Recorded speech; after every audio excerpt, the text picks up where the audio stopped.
சென்னை தேனாம்பேட்டையில் தாழ்வான பகுதிகளில் உள்ள குடியிருப்புகளை மழைநீர் சூழ்ந்துள்ளது. பாதிக்கப்பட்டோரை மீட்கும் பணிகள் நடைபெற்று வருகின்றன. விவரங்களை செய்தியாளர்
எவ்வாறு நடைபெற்று வருது?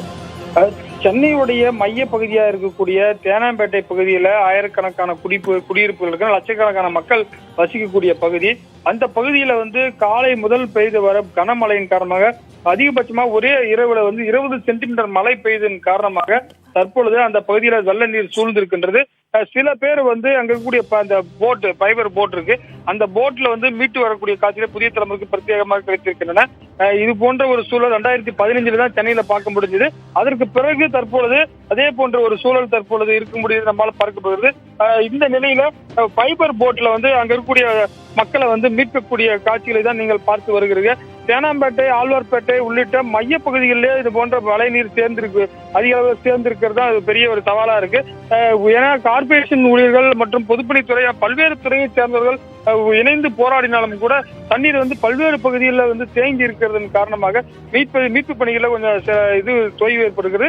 ஆனால் பாத்தீங்கன்னா இப்போ ஒரு நிம்மதி என்னன்னா கொஞ்சம் மழை விட்டுருக்கு. சென்னையில மழை பெய்யாம இருக்குது. இதனால மழை நீர் வடிகிறதுக்கும் அதிகாரிகள் வேலை செய்வதற்கும் அதே போல மீட்பு பணி செய்வதற்கும் கொஞ்சம் யூஸ்ஃபுல்லா இருக்கு. நீங்க அந்த காட்சியில பார்க்கலாம். அந்த ஃபைபர் போட்டு கொண்டு அந்த குறிப்பாக குடிசைமாற்று வாரிய குடியிருப்புகள் இருக்கக்கூடிய மக்களை தேவைப்படும் போது அகற்றுவதற்கு தயார் நிலையில் இருக்காங்க. ஏன்னா குழந்தைங்க, வயசானவங்களை தண்ணீர் வர முடியாது, இடுப்பளவு தண்ணி, முழங்கால் அளவு தண்ணி இருந்தால் அவங்களுக்கு அழைத்து வர முடியாது. எனவே இது போன்ற மாற்று ஏற்பாடாக இந்த போன்ற வசதிகளை செய்திருக்கிறாங்க. மீட்பு பணியில அதே போல தேவைப்படும் இடத்துல ஜேசிபி இயந்திரங்களை கொண்டு வாய்க்கால்களை அகலப்படுத்தி தண்ணீரை வெளியேற்றுவதற்கும் ஏற்பாடு செய்யப்பட்டிருக்கிறது. நிறைய இடங்கள்ல சவாலா என்ன இருக்குன்னு பாத்தீங்கன்னா பிளாஸ்டிக் குப்பைகள் போய் அங்க அடைச்சிருக்கு. அதனாலதான் டிரைனேஜ் தண்ணி வெளியேறாம ஒரு அங்கங்க நின்று இருக்கிறதுக்கு காரணம்னு சொல்லிட்டு நிறைய பேர் நம்ம கையால எடுத்து காட்டுறாங்க அங்க இருக்கக்கூடிய அதிகாரிகளை. அந்த அடிப்படையில் தான் தற்பொழுது இந்த பிரத்யேக காட்சிகள் நமக்கு கிடைத்திருக்கின்றன. சென்னையுடைய மைய பகுதியா இருக்கக்கூடிய டி நகர், ஆழ்வார்பேட்டை, தேனாம்பேட்டை போன்ற பகுதிகளிலேயும் இது போன்ற மழைநீர் முழங்கால் அளவுக்கு மேல தேங்கி இருப்பதுதான் பெரிய சவாலாக இருக்கின்றது. சிலகோதி, நிச்சயமாக காட்சிகளில் பார்க்க முடிகிறது. மக்களின் இயல்பு வாழ்க்கை பெரிய அளவில் பாதிக்கப்பட்டிருக்கிறது. போர்க்கால அடிப்படையில் அங்கு நடவடிக்கைகள் தேவைப்படுவதை உணர்த்துகிறது. ரமேஷ், விவரங்களை வழங்கியதற்கு உங்களுக்கு நன்றி.